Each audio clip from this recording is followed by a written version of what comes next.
রহমত পূর্ণ হক প্রভাত আমার, রহমত পূর্ণ হক প্রভাত আমার। তাহাজ্জুদ আর ফজরের অভ্যাস আছে যার, রহমত পূর্ণ প্রভাত হয় তার। আলহামদুলিল্লাহি রাব্বিল আলামিন, আসসালাতু ওয়াসসালামু আলা সাইয়্যিদিল মুরসালিন, আম্মা বা'দু, ফাউযু বিল্লাহি মিনাশ শাইতানির রাজীম, বিসমিল্লাহির রহমানির রহিম। আসসালাতু ওয়াসসালামু আলাইকা ইয়া রাসূলুল্লাহ ওয়া আলা আলিকা ওয়া আসহাবিকা ইয়া হাবিবাল্লাহ। আসসালাতু ওয়াসসালামু আলাইকা ইয়া নবিয়াল্লাহ ওয়া আলা আলিকা ওয়া আসহাবিকা ইয়া নূরাল্লাহ। রাসূল আকরাম সাল্লাল্লাহু তাআলা আলাইহি ওয়াসাল্লামের আলিশান ফরমান, যে ব্যক্তি আমার উপর সকালে এবং সন্ধ্যায় তিনবার করে দুরূদ শরীফ পাঠ করবে, আল্লাহ তাআলা ওই ব্যক্তির ওই দিন ও রাতের গুনাহকে ক্ষমা করে দিবেন। সাল্লু আলাল হাবিব সাল্লাল্লাহু তাআলা আলা মুহাম্মদ সাল্লাল্লাহু তাআলা আলাইহি ওয়াসাল্লাম। মাদানী চ্যানেলের দর্শক শ্রোতা, আরও একবার উপস্থিত হয়েছি রহমতপূর্ণ প্রভাত এই অনুষ্ঠানে। যে যেখান থেকে আমাদের অনুষ্ঠান দেখছেন, দূরে কিংবা কাছে, ছোট বড় সকল দর্শককে জানাই আন্তরিক মোবারকবাদ। রহমতপূর্ণ প্রভাত এই অনুষ্ঠানে আমরা কোরআনে পাকের তেলাওয়াত শুনবো, এরপরে হামদে বারি তাআলা, নাতে রসুলে মকবুল, অন্যান্য কালামও শোনার চেষ্টা করব এবং নেকির দাওয়াত দেওয়ার উদ্দেশ্যে এবং ভালো কিছু আলোচনা, দিনী আলোচনা করার জন্য আমরা একটি বিষয় রেখেছি আজকে। খুবই চমৎকার একটি বিষয়। কি বিষয় নিয়ে আজকে আলোচনা করবো ইনশাআল্লাহ তাআলা আপনাদেরকে জানানোর চেষ্টা করব। আসুন যে যেখানে আছি আমরা ভালো ভালো নিয়ত সহকারে কারি সাহেব থেকে কোরআনে পাকের তেলাওয়াত শ্রবণ করি, এরপরে আজকের বিষয় আপনাদেরকে জানাবো। সাল্লু আলাল হাবিব সাল্লাল্লাহু তাআলা আলা মুহাম্মদ সাল্লাল্লাহু তাআলা আলাইহি ওয়াসাল্লাম। আউযু বিল্লাহি মিনাশ শাইতানির রাজীম।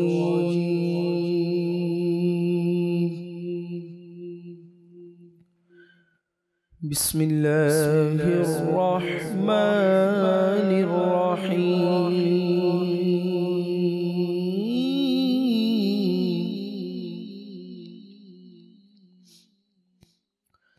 الرحمن علم القرآن،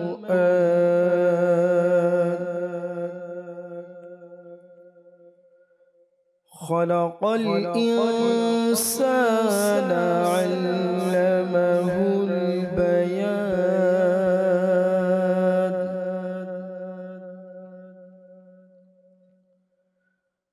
الشمس والقمر بحسبان،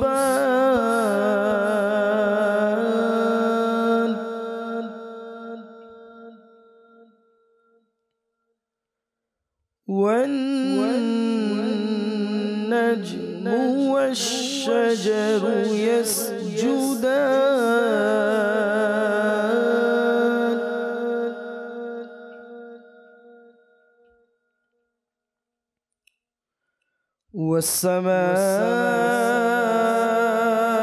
والسماء رفعها ووضع الميزان،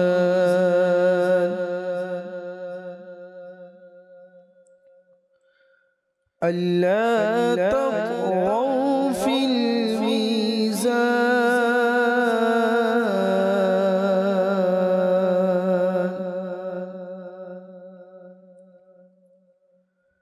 وأقيموا الوزن بالقسط ولا تخسروا الميزان،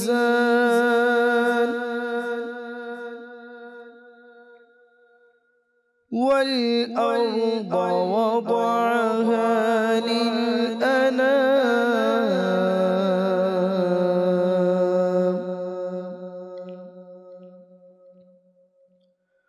فيها فاكهة والنخل ذات الأكمام،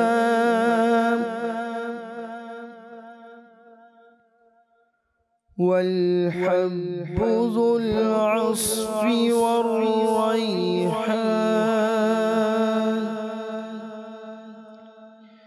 فبأي آلاء ربكما تكذبان؟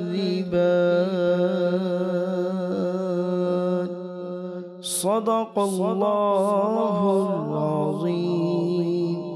وصدق رسوله النبي الكريم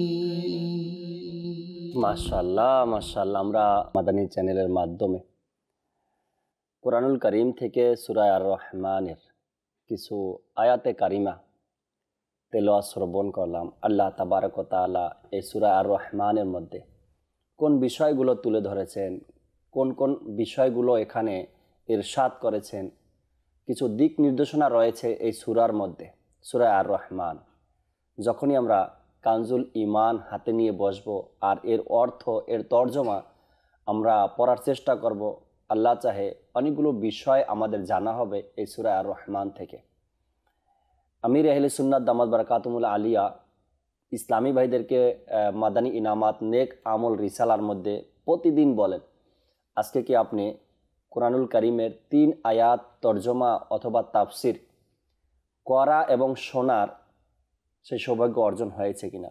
যখন কোনো ইসলামী ভাই প্রতিদিন মাত্র 3 আয়াত তর্জমা সে পড়বে কানজুল ঈমান থেকে, হয়তোবা 1 বছর, 1.5 বছর, 2 বছর পরে সে এটা দেখবে কি আমার 3 আয়াত করে তর্জমা পড়তে পড়তে আলহামদুলিল্লাহ আজকে পুরা কোরআনের আমার তর্জমা পড়া হয়ে গিয়েছে।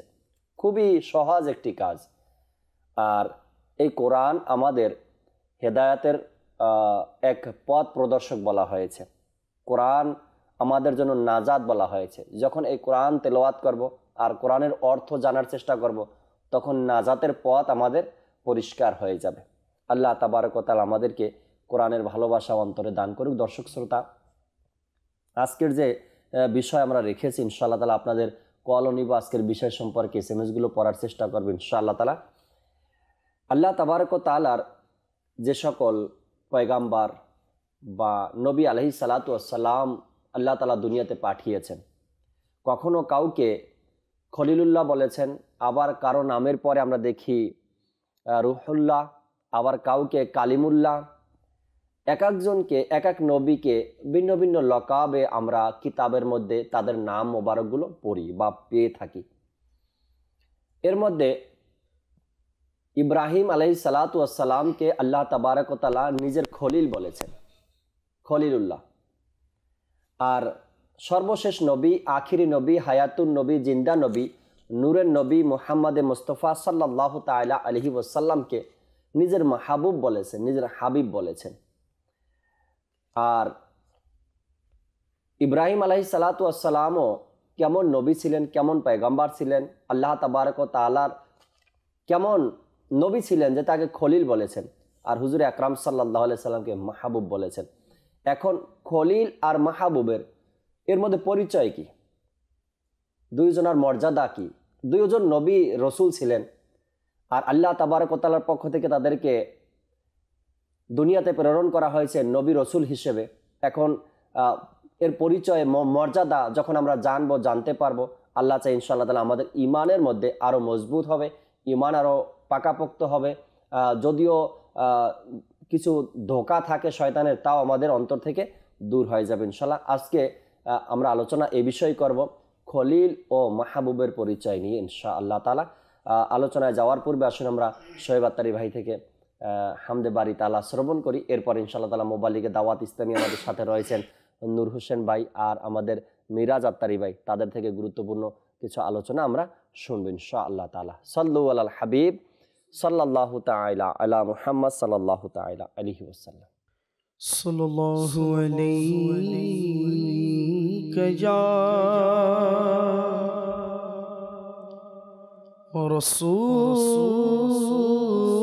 রাসূলুল্লাহ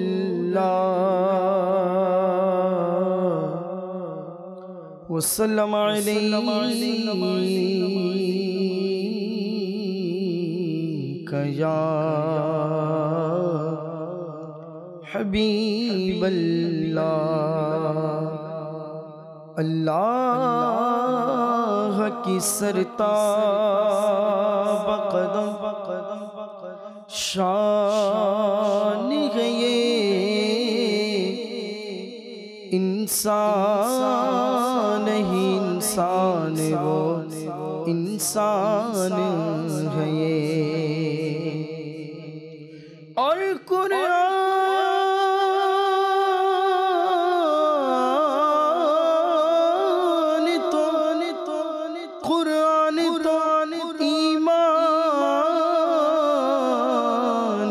بتاتا ہے انہیں اور ایمان یہ کہتا ہے میری جان ہے یہ صلی اللہ علیہ یا رسول اللہ وسلم علیک یا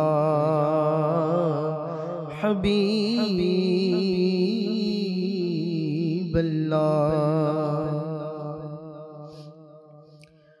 لا الہ الا اللہ لا الہ الا اللہ لا الہ الا اللہ لا الہ الا اللہ لا الہ الا اللہ لا الہ الا اللہ لا الہ الا اللہ لا الہ الا اللہ لا الہ الا اللہ لا الہ الا اللہ لا الہ الا اللہ لا الہ الا اللہ حسبی ربی جل اللہ ما فی قلبی غیر اللہ حسبی ربی جل اللہ ما فی قلبی غیر اللہ نور محمد صلی اللہ نور محمد صلی اللہ لا الہ الا اللہ لا الہ الا اللہ لا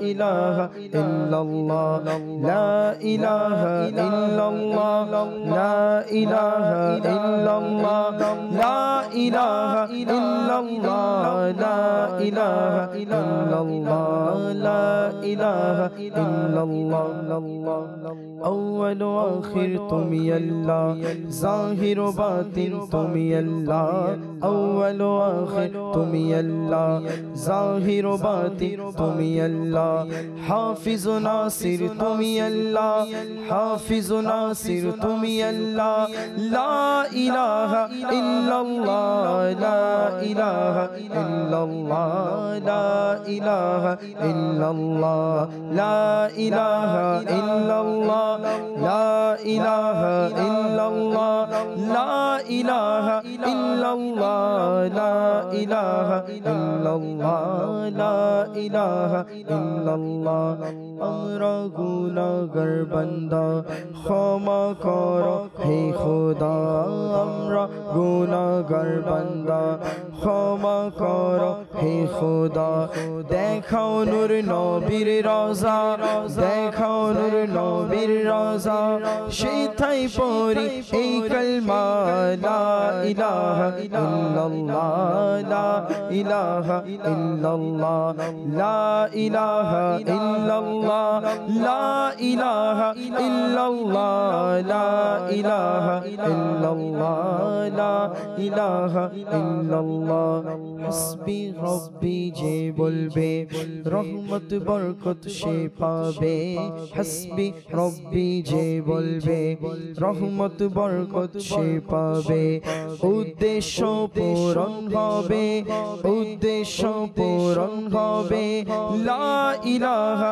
ইল্লাল্লাহ লা ইলাহা ইল্লাল্লাহ লা ইলাহা ইল্লাল্লাহ লা ইলাহা ইল্লাল্লাহ লা ইলাহা ইল্লাল্লাহ লা ইলাহা লা ইলাহা ইল্লাল্লাহ খুলে যাবে জান্নাতের দ্বার নিভে যাবে দোজখের নার খুলে যাবে জান্নাতের দ্বার নিভে যাবে দোজখের নার মন থেকে যে একবার বলে মন থেকে যে একবার বলে লা ইলাহা ইল্লাল্লাহ লা ইলাহা ইল্লাল্লাহ লা ইলাহা ইল্লাল্লাহ লা ইলাহা ইল্লাল্লাহ লা ইলাহা ইল্লাল্লাহ লা ইলাহা ইল্লাল্লাহ লা ইলাহা ইল্লাল্লাহ লা ইলাহা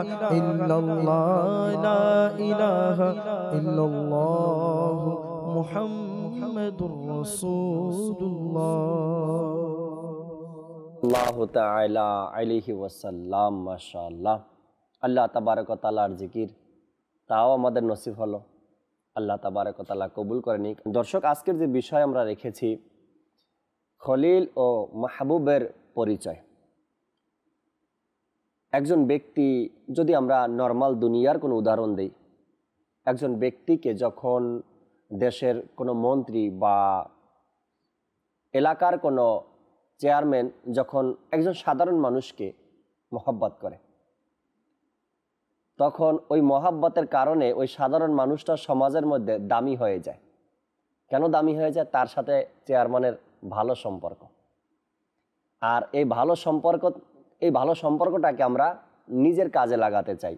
যদি তার সাথে ভালো আমাদের পরিচয় থাকে, কার সাথে? ওই ব্যক্তি যে সমাজের একজন নর্মাল ব্যক্তি, একজন স্বাভাবিক মানুষ, আর তার সাথে ভালো সম্পর্ক চেয়ারম্যানের বা কোনো এমপি মহোদয়ের, তখন ওই সাধারণ মানুষেরও কদর আমাদের কাছে বেড়ে যায়। কেন বেড়ে যায়? তার সম্পর্ক ডাইরেক্ট এমপি মহোদয়ের সাথে, চেয়ারম্যানের সাথে, অন্য অন্য বড় ব্যক্তিদের সাথে। যদি এই ব্যক্তির সাথেও আমার পরিচয় থাকে বা যোগাযোগ থাকে, হয়তো বা কখনো কাজে আসবে। এটা অনেক মানুষের চাহিদা হয়। অনেক মানুষ বলে থাকে এটা, হ্যাঁ ইনি পুলিশ অফিসার আছে, তার সাথে সম্পর্ক রাখো, হয়তো কখনো কোনো কাজে লাগবে। বা ইনি এমপি মহোদয়, তার সাথে সম্পর্ক রাখো, হয়তো বা কখনো কোনো কাজে লাগবে। দুনিয়ার একটা উদাহরণ, একটা মহল্লার, একটা এরিয়ার, একটা জেলার, একটা থানার একজন এমপি মহোদয় হোক বা পুলিশ সুপার হোক, তার সাথে সম্পর্ক রাখার ফজিলত আমরা খুঁজি, লাভ আমরা খুঁজি। আর আল্লাহ তাবারক ওয়া তাআলা যে মাহবুবে করিম সাল্লাল্লাহু তাআলা আলাইহি ওয়াসাল্লামের ওসিলাতে পুরা কুল কায়নাত সৃষ্টি করেছেন, তার সাথে সম্পর্কটা রাখার চিন্তা ভাবনা আমাদের আর মন মানসিকতা কেমন হওয়া দরকার, পরিচয় আমরা জানবো ইনশাআল্লাহ। আমাদের সাথে নূর হোসেন ভাই আছে। আমরা শুরুতেই নূর হোসেন ভাইয়ের কাছে আসি, কিছু আলোচনা শ্রবণ করি, কিছু মাদানী ফুল আমরা নেই, এরপরে নাতে রাসূলের মুখগুলো শুনবেন ইনশাআল্লাহ। নূর হোসেন ভাই, মাশাআল্লাহ, ভালো আছেন? আলহামদুলিল্লাহ, মাশাআল্লাহ মাশাআল্লাহ। আজকের বিষয় তো শুনতে পেয়েছেন, খলিল ও মাহবুব সাল্লাল্লাহু আলাইহি ওয়াসাল্লামের পরিচয় আজকের। জি, আলহামদুলিল্লাহ রাব্বিল আলামিন, ওয়াসসালাতু ওয়াসসালামু আলা সাইয়্যিদিল মুরসালিন, বিসমিল্লাহির রহমানির রহিম। দুনিয়াতে যদি আমরা কাউকে ভালোবাসি, মহব্বত করি, তাকে অনেক সময় আমরা আলাদা করে একটু সম্বোধন করি। জি, এটা একটা ভালোবাসার বহিঃপ্রকাশ। জি, এমনিতে দেখবেন আমরা আমাদের বাচ্চাদের নাম আছে, আমরা আমাদের বাচ্চাদের নাম রেখে দিই, কিন্তু আলাদা করে বাচ্চাদেরকে আমরা বাবু বলে ডাকি, সম্বোধন করি বাবু বলে। এটা সন্তানের প্রতি একটা ভালোবাসার বহিঃপ্রকাশ। ঠিক আমি যদি আবার প্রিয় নবী রাসূল আরবি সাল্লাল্লাহু আলাইহি সাল্লামের জীবনের দিকে তাকাই, আল্লাহ রাসূলের প্রতিটি ব্যবহৃত জিনিসের এক একটি আলাদা নাম ছিল। এটাও ভালোবাসার বহিঃপ্রকাশ। সুবহানাল্লাহ। আম্মা জান আয়েশা সিদ্দিকা রাদিয়াল্লাহু তাআলা আনহাকে আল্লাহ রাসূল সাল্লাল্লাহু আলাইহি সাল্লাম আলাদা একটি নামে সম্বোধন করেছেন। এটা আল্লাহ রাসূলের একটি ভালোবাসার বহিঃপ্রকাশ। তো আল্লাহ তাআলা মনোনীত করেছেন তার নবী আম্বিয়া আলাইহিস সালামকে আল্লাহ তাআলার বন্ধু হিসেবে। তো দুনিয়াবাসীর জন্য আল্লাহ তাআলা তাদেরকে প্রেরণ করেছেন হেদায়েতের জন্য। আল্লাহ তাআলা তার নবী আম্বিয়া আলাইহিস সালামকে কিছু কিছু নাম ধরে আল্লাহ তাআলার ভালোবাসার বহিঃপ্রকাশ করেছেন। সুবহানাল্লাহ। যেভাবে আমরা আজকে বিষয়ের নাম রেখেছি খলিল ও মাহবুব সাল্লাল্লাহু আলাইহি সাল্লাম। তো খলিল কাকে বলা হয়েছে? শুরুতেই আপনি বলেছেন যে আল্লাহর নবী হযরত ইব্রাহিম আলা নবিয়িনা ওয়া আলাইহিস সালাতু ওয়াস সালাম, জি, যাকে আল্লাহ তাআলা খলিল বলে সম্বোধন করেছেন, অর্থাৎ আল্লাহ তাআলার বন্ধু। তো আল্লাহ তাআলার বন্ধু, এটা তো চারটিখানি কথা না, কত বড় মর্যাদা তার, কত বড় আল্লাহ তাআলা তাকে মহত্ব দিয়েছেন, যাকে আল্লাহ তাআলা নিজের বন্ধু হিসেবে সম্বোধন করেছেন। সুবহানাল্লাহ সুবহানাল্লাহ। তো নবী আম্বিয়া আলাইহিস সালাম ইনারা আল্লাহ তাআলার একত্ববাদের স্বীকার করেছেন এবং তারা তাওহীদের দাওয়াত দিয়েছেন। কত কষ্ট তারা অতিবাহিত করেছেন তাদের জিন্দিগির মধ্যে, জাহিরি জিন্দিগির মধ্যে। তো এই জাহিরি জিন্দিগির মধ্যে কষ্ট যখন তারা দিনপাত করত, তখন আল্লাহ তাআলা তার প্রিয় নবী আম্বিয়া আলাইহিস সালামকে তাদের মনের মধ্যে খুশি দেওয়ার জন্য কখনো খলিল বলে সম্বোধন করেছেন, কখনো কলিমুল্লাহ বলে মুসা আলাইহিস সালামকে সম্বোধন করেছেন, কখনো রিসাকে রুহুল্লাহ বলে সম্বোধন করেছেন। তো আজকে আলহামদুলিল্লাহ ইব্রাহিম আলাইহিস সালামের যেহেতু আমরা বিষয় নিয়েছি খলিল, তো ইব্রাহিম আলাইহিস সালামের খলিল হওয়ার পিছনে যে অনেকগুলো কারণ বর্ণনা এসেছে কিতাবের মধ্যে। তো একটি ঘটনা এরকম রেওয়ায়াত বর্ণনা রয়েছে যে আল্লাহর নবী হযরত ইব্রাহিম আলাইহিস সালামের একটি গুণ ছিল মেহমানদারি করা। সুবহানাল্লাহ। তো এটার পিছনে যে খলিল বলে সম্বোধন করা বিষয় এসেছে যে একজন আল্লাহর নবীকে জিজ্ঞাসা করলো, আপনাকে খলিল কেন বলা হয়েছে, আল্লাহ তাআলা আপনাকে খলিল বলে কেন সম্বোধন করেছেন। তো এই ঘটনার মধ্যে এসেছে যে ইব্রাহিম আলাইহিস সালাম যখনই খাবার খেতে বসতেন তখনই তিনি একজনকে তার সাথে করে খাবার খাওয়ানোর জন্য বসাতেন। রাস্তায় বের হয়ে যেতেন যে আজকে আমি কাউকে পাচ্ছি না, তালাশ করে হোক যেভাবে হোক তিনি তার খাবারের মধ্যে একজনকে শরিক করাতেন। সুবহানাল্লাহ। কেমন মেহমানদারির প্রতি তিনি ফিদা ছিলেন, মেহমানদারির প্রতি নিজেকে উৎসর্গ করতেন। তো একবার এমন হলো, ঘটনার মধ্যে বর্ণিত রয়েছে যে হযরত ইব্রাহিম আলাইহিস সালাম তিনি কাউকে খুঁজে পাচ্ছেন না, মেহমান নেই আজকে, কাকে খাওয়াবো, আমি নিজে তো খেতে পারবো না আরেকজনকে না খাওয়িয়ে, হ্যাঁ এটা কেননা আমার অভ্যাস, এটা আমার আমল আল্লাহ তাআলাকে সন্তুষ্টি করার জন্য। তো ইব্রাহিম আলাইহিস সালাম যখন কাউকে খুঁজে না পেল, ঘরের মধ্যে ফিরে আসলো, তো দেখলো ঘরের মধ্যে একজন অবস্থান করছেন। তিনি অবাক হয়ে গেলেন, তাকে জিজ্ঞাসা করলেন, আপনাকে কে অনুমতি দিয়েছে আমার ঘরের মধ্যে আসার? তখন বলল, এই ঘরের যে হাকিকতের মালিক, যিনি এই ঘরের প্রকৃত মালিক, সে আল্লাহ তাআলা আমাকে হুকুম দিয়েছেন এই ঘরে আসার জন্য। তখন ইব্রাহিম আলাইহিস সালাম অবাক হয়ে গেলেন যে কি কারণে আপনার আশা হয়েছে, আপনি কে? বলে, আমি মালাকুল মউত, আমি আজরাইল আলাইহিস সালাম। তো আমাকে আল্লাহ তাআলা প্রেরণ করেছেন, কেননা আমি শুনেছি আল্লাহ তাআলা আমাকে বলেছেন যে আল্লাহ তাআলা তার একজন বান্দাকে তার খলিল বানিয়েছেন। তো আমি সেই আল্লাহ তাআলার খলিল যাকে মনোনীত করা হয়েছে, আমি তার জিয়ারতের জন্য এসেছি। তো ইব্রাহিম আলাইহিস সালাম খুশি হয়ে গেলেন যে কে সেই বান্দা, কে সেই সৌভাগ্যবান যাকে আল্লাহ তাআলা তার খলিল, তার বন্ধু বানিয়েছেন। তো আজরাইল আলাইহিস সালামকে আল্লাহর নবী ইব্রাহিম আলাইহিস সালাম বলতে লাগলেন, আপনার কাছে আমার অনুরোধ, আপনি সেই সৌভাগ্যবানকে আমার সাথে সাক্ষাৎ করিয়ে দিন, আমি তার সাথে জিয়ারত করতে চাই। আজরাইল আলাইহিস সালাম আসেন তার জিয়ারত করতে, কিন্তু তিনি বলছেন খলিলকে তার জিয়ারত করার জন্য। এটা আসছে নূর হোসেন ভাই, আজরাইল আলাইহিস সালাম এবং ইব্রাহিম আলাইহিস সালামের মধ্যে খুব ভালো একটা সম্পর্ক ছিল, খুব বন্ধুত্বপূর্ণ একটা সম্পর্ক ছিল। তো যখন ইব্রাহিম আলাইহিস সালাম তো এভাবে জানতে আগ্রহ প্রকাশ করলেন যে সে কে সেই সৌভাগ্যবান, আমি তার জিয়ারত করব, আল্লাহ তাআলা যাকে এত মর্যাদা দিয়েছেন, খলিল বানিয়ে নিয়েছেন, তখন আল্লাহর ফেরেশতা হযরত আজরাইল আলাইহিস সালাম বলতে লাগলেন, সে কেউ না, সে আপনি নিজে খোদ, আপনি নিজেই খোদ যাকে আল্লাহ তাআলা আপনাকে খলিল হিসেবে মনোনীত করেছেন। তখন আল্লাহর নবী হযরত ইব্রাহিম আলাইহিস সালাম এত আল্লাহ তাআলার ভালোবাসা তার অন্তরে প্রতিস্থাপন হলো, তার সাথে সাথে তার মধ্যে খফে খোদাও সৃষ্টি হয়ে গেল। দেখেন আল্লাহ ওয়ালাদের কীরকম তাদের জেহেন, তাদের চিন্তাধারা।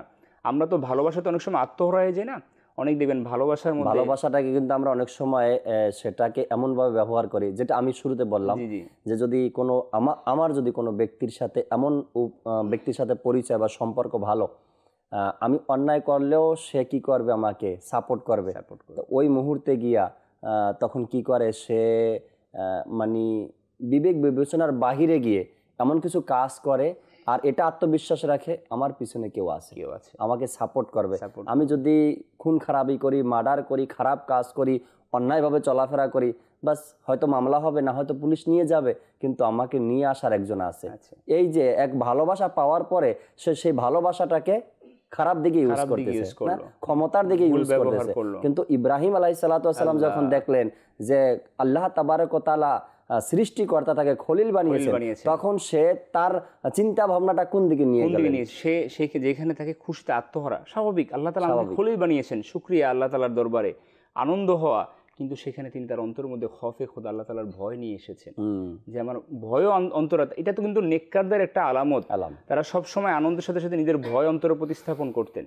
তো ওনার ভয়ের বিষয় এসেছে যে হযরত ইব্রাহিম আলাইহিস সালাম যে আল্লাহ তাআলা যখন তাকে খলিল হিসেবে মনোনীত করেছেন, তার ইবাদত রিয়াজত যা ছিল তার থেকে আরো অত্যাধিক হয়ে গিয়েছিল, আরো বেড়ে গিয়েছিল।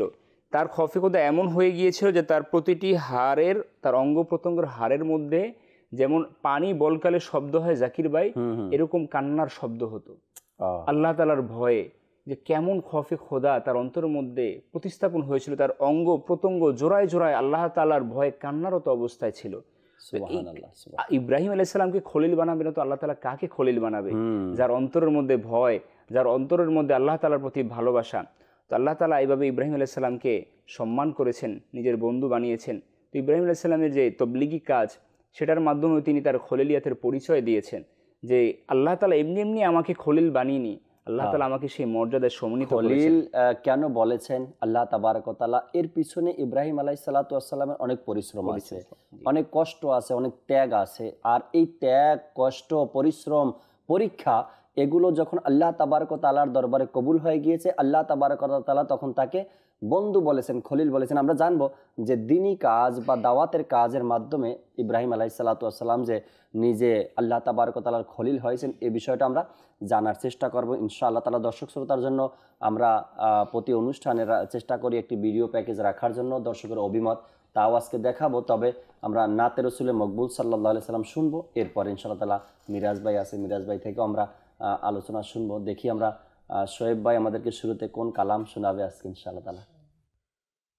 যার প্রিয় নাম মুস্তাফা সাল্লি আলা মুহাম্মদ, যার প্রিয় নাম মুস্তাফা সাল্লি আলা মুহাম্মদ, যার প্রিয় নাম মুস্তাফা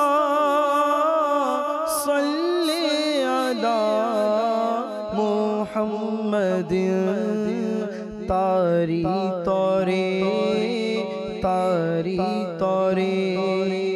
পেলম খুদা সাল্লি আলা মুহাম্মদ, তারি তরে তারি তরে পেলম খুদা সাল্লি আলা মুহাম্মদ,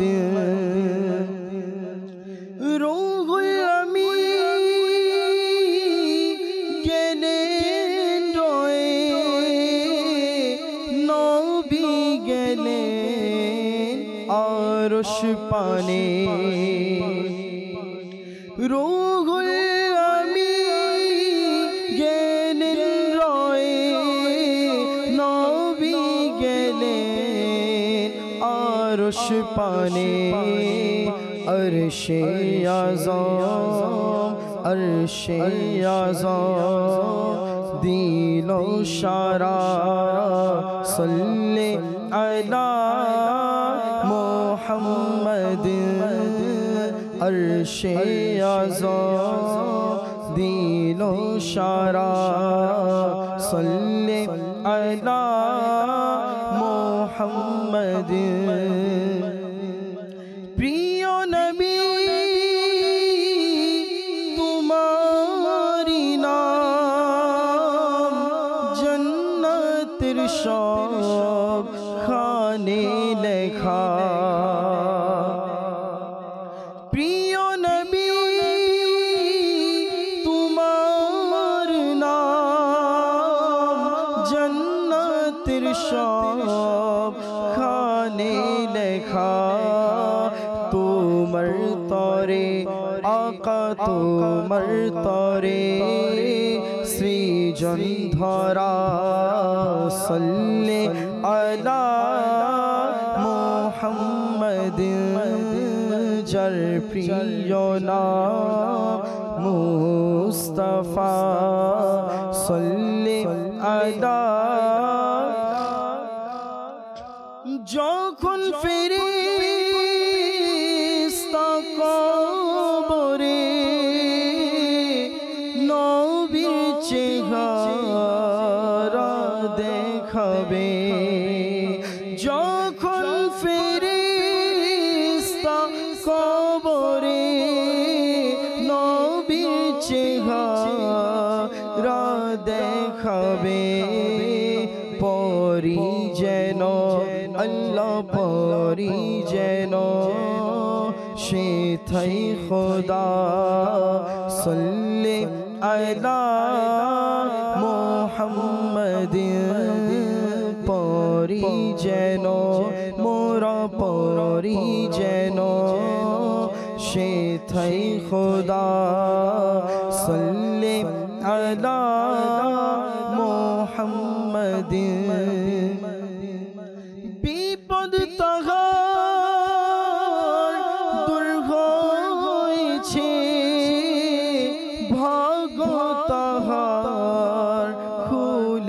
গেছে যে পড়েছে হাজে পড়েছে এই ওজিফা সাল্লি আলা মুহাম্মাদিন যে পড়েছে হাজে পড়েছে এই ওজিফা সাল্লি আলা মুহাম্মাদিন দেহ পিঞ্জর হতে আমার আত্মা যখন নেবে বিদায় দেহ পিঞ্জর হতে আমার আত্মা যখন নেবে বিদায় মুখে যেন মুখে যেন থাকে খোদা সাল্লি আলা মুহাম্মাদিন মুখে যেন মোদের মুখে যেন থাকে খোদা সাল্লি আলা মুহাম্মাদিন এমন রোগী যার নাই ইলাজ বিপদে জড়িত আজ এমন রোগী যার নেই ইলাজ বিপদে জড়িত আজ পরে যেন পরে যেন সে সর্বদা সাল্লি আলা মুহাম্মাদিন পরে যেন সে সর্বদা সাল্লি আলা মুহাম্মাদিন সালিক যেন হাসর মাঠে প্রিয় নবীর চরণ ধরে আমি যেন হাসর মাঠে প্রিয় নবীর চরণ ধরে পরি যেন আল্লাহ পরি যেন মৌলা পরি যেন সে থাই খোদা সাল্লি আলা মুহাম্মাদিন পরি যেন সে থাই খোদা সাল্লি আলা মুহাম্মাদিন যার প্রিয় নাম মুস্তাফা সাল্লি আলা মুহাম্মাদিন তারি তরে মোরা তারি তরে পেলাম খোদা সাল্লি আলা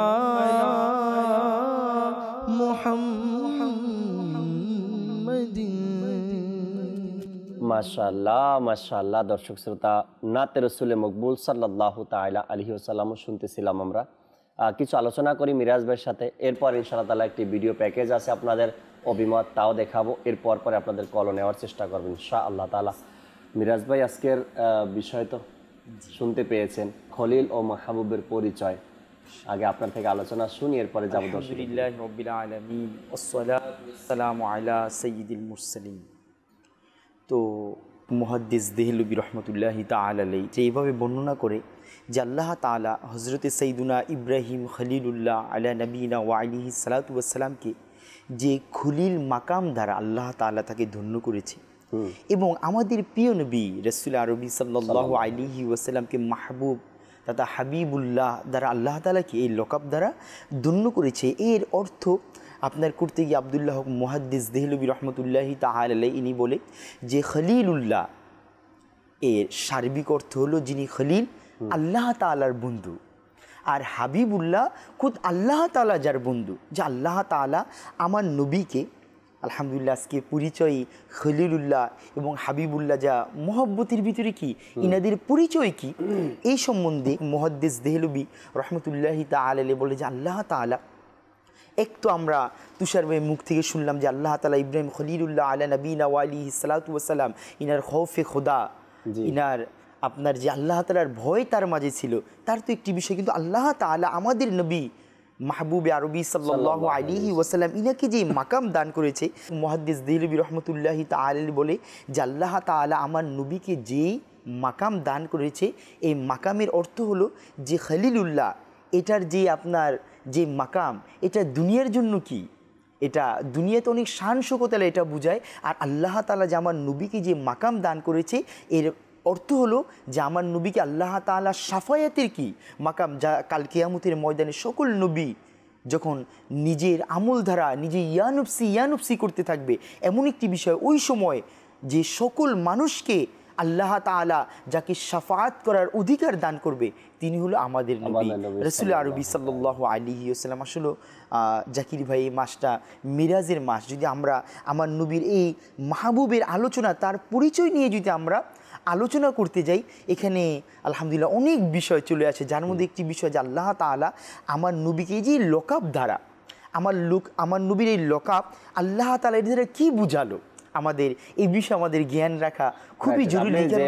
যার কথা বললেন আর যে লেখকের কথা বললেন, আব্দুল হক মুহাদ্দিস দেহলভী রহমতুল্লাহি তাআলা আলাইহি, ইনি তার কিতাবের মধ্যে খলিল ও মাহবুবের পরিচয় তুলে ধরেছেন। জি, সেখানে খলিলের কিছু প্রশংসা করেছেন, অর্থাৎ ইব্রাহিম আলাইহিস সালামের কিছু প্রশংসা করলেন, তাকে খলিল বলার ব্যাপারে আল্লাহ তাআলা তাকে যে খলিল বানিয়েছেন এ ব্যাপারে কিছু প্রশংসা করলেন। আর মাহবুবেরও কিছু প্রশংসা তুলে ধরলেন, আল্লাহ তাআলা কেন মাহবুব তাকে ডেকেছেন, আর মাহবুবের কিছু পরিচয় তুলে দেন। আব্দুল হক মুহাদ্দিস দেহলভী রহমতুল্লাহি তাআলা আলাইহি এমন এক ব্যক্তি যার কথাই এখন আমরা শুনলাম, যার লেখনী আমরা এখন শুনলাম, তাকে বলা হয় খাতামুল মুহাদ্দিসিন।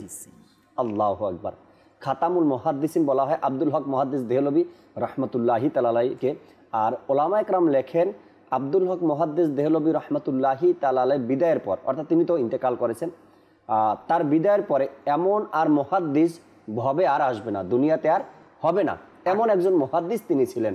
আর ভারতবর্ষের জন্য এক নিয়ামত ছিল, এমন এক মুহাদ্দিস। আর তিনি লেখেন তার কিতাবের মধ্যে যে খলিল আর মাহবুবের পরিচয়। তো যখন আমরা এগুলো জানবো, স্বাভাবিকভাবে যখন আমরা জানার চেষ্টা করব, জানবো, কিতাব অধ্যয়ন করব, তখন দেখবেন এক তো ইলমে দিন অর্জন হবে, দ্বিতীয়ত ইসলামের কিছু মৌলিক বিষয় আমাদের জানা হবে, এবং আকীদার কিছু বিষয় আমাদের জানা হবে ইনশাআল্লাহ। কেননা জাকির ভাই, যে একটি বিষয় যে আল্লাহ তাআলা সকল নবীকে যে এক একটা লোকাব দ্বারা আল্লাহ তাআলা ধন্য করলেন, যে যাদের মাকামকে আল্লাহ তাআলা বাড়িয়ে দেন, এর পিছনে আপনার কোনো না কোনো কী থাকে, কারণ থাকে। কারণ আপনি যদি দেখেন সকল আম্বিয়া আলাইহিস সালাতু ওয়াস সালাম, ইনাদের জীবনের আপনার যে মুবারক যে জীবন ছিল, তাদের জীবনের যদি সকলের যদি কষ্টকে একদিকে করা হয়, আর আমাদের প্রিয় নবী সাল্লাল্লাহু আলাইহি ওয়াসাল্লামের কষ্টকে যদি আরেক দিকে করা হয়, তাহলে নবী করিম সাল্লাল্লাহু আলাইহি ওয়াসাল্লাম এই দাওয়াতের কষ্ট, দ্বীন ইসলাম প্রচার করার জন্য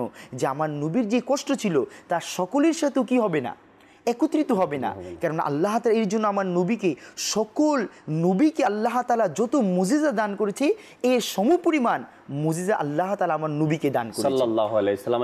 এখানে আরেকটি বিষয়, ডাকার ব্যাপারে, উপনামের ব্যাপারে, উপাধির ব্যাপারে, লকাবের ব্যাপারে, কুনিয়াদের ব্যাপারে যদি আমরা বলি, এই যে আছে বিষয়গুলো, উপনাম বলি অনেকে, বা লকাব বলি অনেকে, বা টাইটেল বলি অনেকে, এক একটা বিষয়। এটা কখন হয় নূর হোসেন ভাই? হয় তার কিছু কাজের পরিচয়। যেমন কোরআনে পাকের মধ্যে মুজাম্মিল সূরা রয়েছে, হুজুর সাল্লাল্লাহু আলাইহি সাল্লামকে ডেকেছেন আল্লাহ তাবারক ওয়া তাআলা। মুদাসসির রয়েছেন, হুজুর সাল্লাল্লাহু আলাইহি সাল্লামকে ডেকেছেন আল্লাহ তাবারক ওয়া তাআলা। মুজাম্মিল বলেছেন, হ্যাঁ বলেছেন। এখন এই যেটা বলার একটা কারণ, যেমন ধরেন গিয়া কোনো এক স্টুডেন্ট স্কুলের মধ্যে সে লেখাপড়া করতেছে, নর্মালভাবে চলতেছে, তার দ্বারা যদি এমন কোনো কাজ হয়ে যায়, তখন ছাত্ররা তাকে ওই নামে বেশি চিনে। আপনার মনে আছে কি না জানি না, দর্শক শ্রোতা হয়তো বুঝবে, আপনাদেরও মনে থাকার কথা, সর্বপ্রথম দেশ গায়ের মধ্যে যখন মোটর সাইকেল বের হয়েছে, হয়তো বা দেখা গেছে আপনার পুরো ইউনিয়নের মধ্যে একটা মোটর সাইকেল। মোবাইলের কথা দেখেন, মোবাইল যখন বের হয়েছে আমাদের পুরো মহল্লার মধ্যে মোবাইল ছিল না, অন্য এলাকাতে গিয়ে তারপরে মোবাইল দেখতে হইতো বা কথা বলতে হইতো। তো যখন কোনো ব্যক্তি সর্বপ্রথম মোটর সাইকেল নিয়ে নামলো, রোডের মধ্যে গাড়ি চালাতে নামলো, তখন তার নাম আগে স্বাভাবিকভাবে যেটা জানতো সবাই ওই নামেই জানতো। যখন মোটর সাইকেল কিনছে তখন তাকে ওই নামের সাথে এটা ব্যবহার করতে হয়। তখন মানুষ হ্যাঁ মানে তাদের একটা কি হয়ে গেছে, কাজে তার এটা পরিচয় লাভ করছে।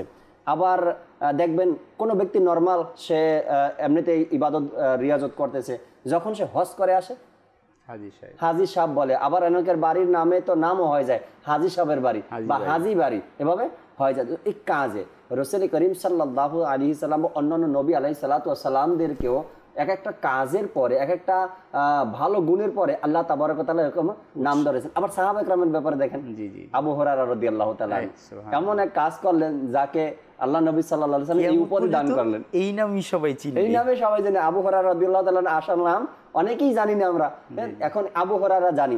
আবু হুরায়রা এটা নবী আলাইহিস সালাতু ওয়াস সালামের একটা উপাধি, দেওয়া উপাধি।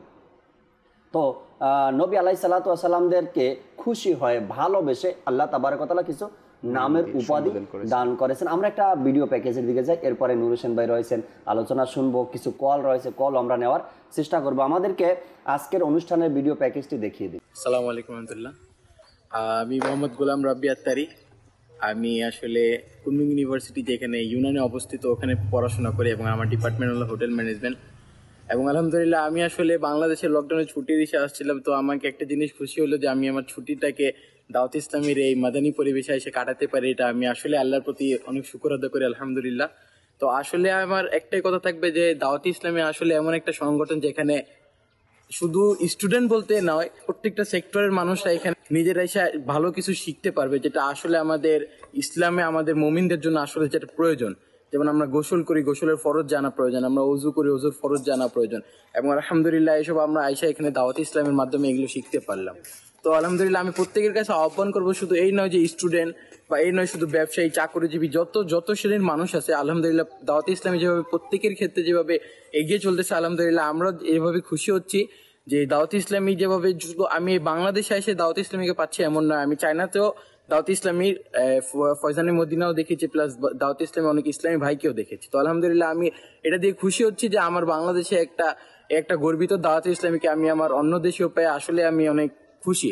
এবং আমি গর্বিত যে না, আমার বাংলাদেশেও এই দাওয়াত ইসলামীর কাজটা আলহামদুলিল্লাহ ভালোভাবে চলতেছে। মাশাআল্লাহ মাশাআল্লাহ। আমার এই ভাইয়ের অভিমত, তিনি প্রবাসে ছিলেন, দেশের বাইরে ছিলেন, সেখানে দাওয়াত ইসলামের কিছু রং তিনি দেখেছেন, কালার তিনি দেখেছেন, কিন্তু যখন নিজের জন্মভূমি বাংলাদেশে ফিরে আসলেন আর ফিরে এসে এখানে দাওয়াত ইসলামী পেয়েছেন। আর বাহিরের রাষ্ট্র থেকে দাওয়াত ইসলামী দেখলেন, পেয়েছেন, হয়তো বা এতটা জড়িত না। যখন নিজের দেশে এসে দাওয়াত ইসলামী দেখলেন তখন তার খুশি লাগলো, আরে আমি তো ওই দেশেও দাওয়াত ইসলামী দেখে এসেছি, আমার দেশেও দাওয়াত ইসলামী চলে এসেছে। আর তিনি স্টুডেন্ট, ব্যবসায়িক, অন্য কর্মজীবী যারা আছেন তাদের সবাইকে দাওয়াত দিয়েছেন যে আমরা যেন সবাই মিলে দাওয়াত ইসলামীর কাজের মধ্যে অংশগ্রহণ করি, আর এতে করে নিজের দুনিয়া এবং আখিরাতের মঙ্গলই মঙ্গল রয়েছে। দর্শক শ্রোতা, আপনি দেশে থাকেন বা প্রবাসে থাকেন, আপনি বাংলাদেশে হন বা অন্য কোনো দেশে হন, যেখানেই থাকেন না কেন দাওয়াত ইসলামী সব জায়গায় আপনার জন্য দাওয়াত ইসলামী। বাংলাদেশের জমিনে আছেন, যেভাবে করে নামাজের পরে ফয়জানের সুন্নাত খুলে মোবাল্লিগে দাওয়াত ইসলামী দরজ দেয়, যেই নিয়ম পদ্ধতিতে দরজ দেয়, ঠিক পুরো বিশ্বের মধ্যে আপনি যেখানেই থাকবেন না কেন, যেখানেই যাবেন না কেন, সেখানেই দরজে বসবেন, দেখবেন একই সিস্টেমে দরজ দিচ্ছে। হয়তো বা ভাষাটা একটু পরিবর্তন হবে, যেই দেশের যেই ভাষা থাকে। তো আল্লাহ তাআলা আমাদেরকে দাওয়াত ইসলামের সাথে সম্পৃক্ত থাকার তৌফিক দান করে। আমরা কিছু দর্শকের কলের দিকে যাব, কল শুনবেন ইনশাআল্লাহ তাআলা, এরপরে নুর হোসেন তুষার ভাই থেকে আলোচনা শোনার চেষ্টা করবেন ইনশাআল্লাহ তাআলা। জি দর্শকের কল শুনিয়ে দিন। আমার নাম মোহাম্মদ বিলাল আত্তারি, আমি ঢাকা নারায়ণগঞ্জ থেকে বলছি। মাটির বাড়ি, মাটির ঘর, মাটি হবে বিছানা, এটা শুনিয়ে দিন। মাশাআল্লাহ, মাটির বিছানা তো হবে আমাদের জন্য, ওই বিছানাতে শান্তিতে থাকার জন্য, আরাম আয়েশে থাকার জন্য, কিছু নিয়ামত ওখানে পাওয়ার জন্য কিছু তৈরি দুনিয়াতে আমাদেরকে করতে হবে। আল্লাহ তাবারক ওয়া তাআলা এই দুনিয়াকে আমাদের আখেরাতের শস্য ফলানোর জন্য দুনিয়াতে পাঠানো। এখানে ইবাদত করব, রিয়াজত করব, হুকুম আহকামগুলো শরীয়তের মানব, আর সেই মাটির ঘর, মাটির বিছানা, সেই বিছানাটা যেন মাটির না হয়, আমাদের জন্য জান্নাতের খাট পালঙ্গ হয়ে যায়। এজন্য এই দুনিয়াতে কিছু করতে হবে। ইনশাআল্লাহ তাআলা শোনাবো কালামও আপনাকে ইনশাআল্লাহ তাআলা। পরবর্তী কল দেন। আমার নাম সাহাবউদ্দিন মালিক শ্রাবণ, জেলা কিশোরগঞ্জ। আমি একটি মানকা প্রশ্ন শুনতে চাই। ওলি দিগের রাজা মহারাজ মোদের সালাম কানি আব্দুল কাদের জিলানি। মাশাআল্লাহ মাশাআল্লাহ, আপনি সুন্দর শুনিয়েছেন। নাতখা ইসলাম ভাই আমাদের সাথে আছেন, যদি সম্ভব হয় কিছু কালাম আপনাকে শোনানোর চেষ্টা করবো আমরা ইনশাআল্লাহ তাআলা। মাদানী চ্যানেল দেখবেন, অন্যদেরকে দাওয়াত দেবেন। পরবর্তী কল দেন। আমার নাম মোহাম্মদ মেহেদী হাসান। আমি একটা নাচ শুনতে চাই।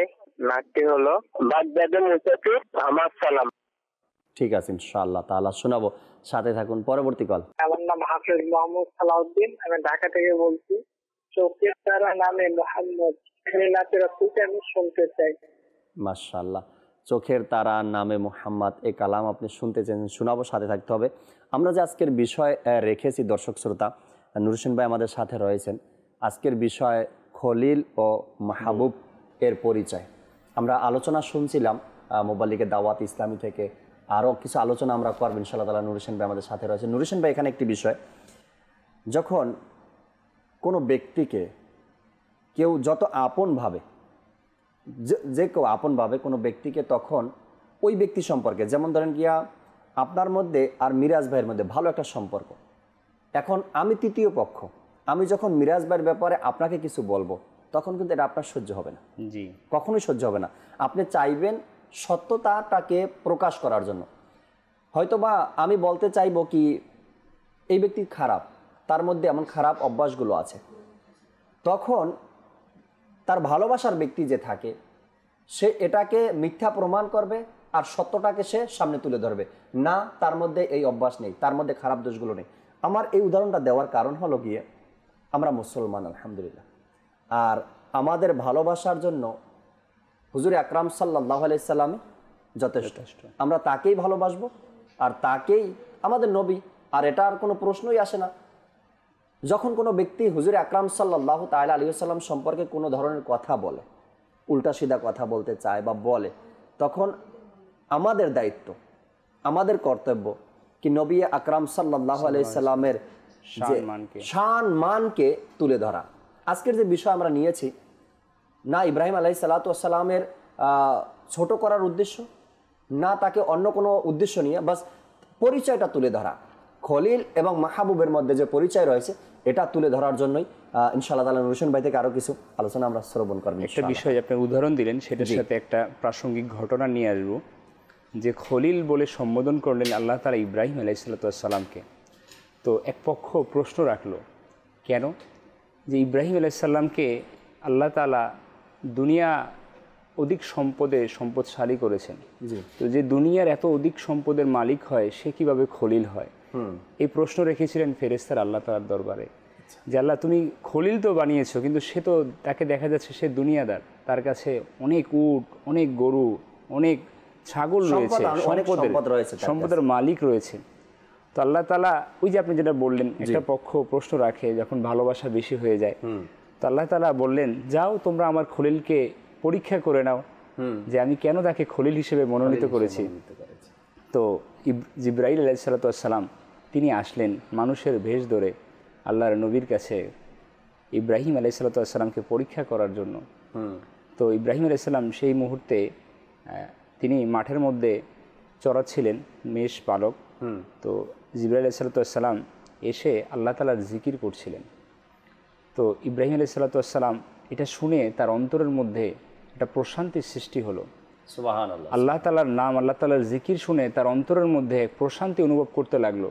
তিনি তখন জিবরাইল আলাইহিস সালামকে সম্বোধন করলেন, তুমি আমাকে আরেকবার আমার মালিকের, আমার মাওলার নামটাকে আবার একটু শোনাও। আল্লাহ। তখন জিবরাইল আলাইহিস সালাম তাকে পরীক্ষা করতে লাগলেন যে আমি যে তোমাকে আল্লাহ তাআলার নাম শোনাবো, এর বিনিময়ে তুমি আমাকে কি দিবে? তখন তিনি তার যে মেষ ছিল, তিনি সেখান থেকে বললেন যে আমি এখান থেকে একটা ভাগ তোমাকে দিয়ে দিব। আচ্ছা। তো এটা ছিল তার জন্য পরীক্ষা, যে আল্লাহ তাআলা এমনি এমনি তাকে খলিল বানাননি, যে আল্লাহ তাআলা সেদিন প্রমাণ করিয়েছিলেন। তখন একটা ভাগ তাকে দিয়ে দেওয়া হলো। যখন জিবরাইল আলাইহিস সালাম চলে যাচ্ছিলেন তখন আবার তাকে সম্বোধন করলেন যে আরেকবার তুমি আমার মালিকের নাম শোনো। তখন আবার তিনি বললেন এর বিনিময়ে তুমি আমাকে কি দিবে? বলে আমি আমার অর্ধেক যা রয়েছে আমি তা সেটা তোমাকে দান করে দেব। তো এভাবে করে তৃতীয়বার যখন তিনি চলে যাচ্ছিলেন যে তোমাকে দোহায় আরেকবার তুমি আমাকে নাম শুনিয়ে দাও আমার মালিকের, তখন তিনি বলেন আর তোমার কাছে রইলই বা কি, তুমি আমাকে কি এর বিনিময়ে দিবে? যে তোমার এই যে মেষ পালক রয়েছে এর জন্য যে চড়ানোর জন্য যে রাখাল দরকার, আমি সে রাখাল হয়ে যাব। যে মালিকের নাম শোনার জন্য নিজেকে উৎসর্গ করে দেওয়া, তো এই ব্যক্তিকে খলিল বানানো হবে না তো কাকে বানানো হবে? তো এই তো গেল ইব্রাহিম আলাইহিস সালামের পরিচয় খলিলের।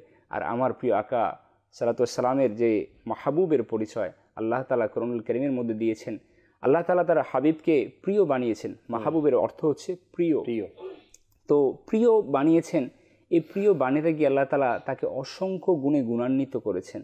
আল্লাহ রাসূল সাল্লাল্লাহু আলাইহি সাল্লামকে আল্লাহ তাআলা কোরআনুল কারীমের মধ্যে ইরশাদ করেছেন সূরা কাউসারের মধ্যে, ইন্না আ'তাইনাকাল কাউসার, নিশ্চয়ই হে মাহবুব আমি আপনাকে অসংখ্য নেয়ামত দ্বারা ধন্য করেছি, অসংখ্য নেয়ামত দান করেছি।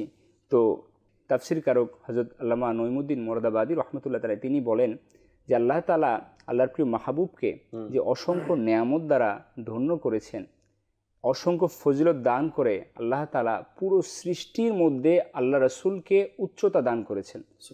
উচ্চ সমীচীনে আল্লাহ রাসূলকে আল্লাহ তাআলা মর্যাদা দিয়েছেন। আল্লাহ তাআলা শুধু এতটুকু সীমাবদ্ধ রাখেনি, প্রতিটা ক্ষেত্রে এটা প্রিয় যে হয়েছেন তার প্রমাণ যে আল্লাহ তাআলা তার হাবিবকে প্রিয় বানিয়েছেন। কিভাবে? আল্লাহ তাআলা সকল সৃষ্টির সেরা আল্লাহ নবীকে বানিয়েছেন। আল্লাহ তাআলা কোরআনুল কারীম কিতাব দ্বারা আল্লাহ নবীকে মর্যাদাশীল করেছেন, এটাও আল্লাহ তাআলার প্রিয় হওয়ার প্রমাণ। আল্লাহ তাআলা উচ্চ বংশের মধ্যে আল্লাহ রাসূলকে প্রেরণ করেছেন, এখানেও মর্যাদা প্রমাণ। আল্লাহ তাআলা আল্লাহর নবীকে মাহবুব বানিয়েছেন, এটার প্রমাণ হচ্ছে আল্লাহ তাআলা রোজ কিয়ামতের ময়দানে প্রথম শাফাআতকারীর অধিকার বানিয়েছেন আল্লাহর হাবিবকে। আল্লাহ তাআলা তার প্রিয় হাবিবকে মেরাজে নিয়ে সুবহানাল্লাহ, আপনি তো প্রসঙ্গিক বলেই ফেলেছেন, এই মাস মেরাজের মাস। যে আল্লাহ তাআলা প্রিয় যে বানিয়েছেন, কোন নবী আম্বিয়া আলাইহিস সালাতু ওয়াস সালামকে এত নেয়ামত দ্বারা ধন্য করেননি যে নেয়ামত আমার নবীকে এই মাসের মধ্যে দিয়েছেন। যে মেরাজের রজনীতে আল্লাহ তাআলা খোদ আল্লাহ রাসূলকে দিদার দ্বারা ধন্য করেছেন।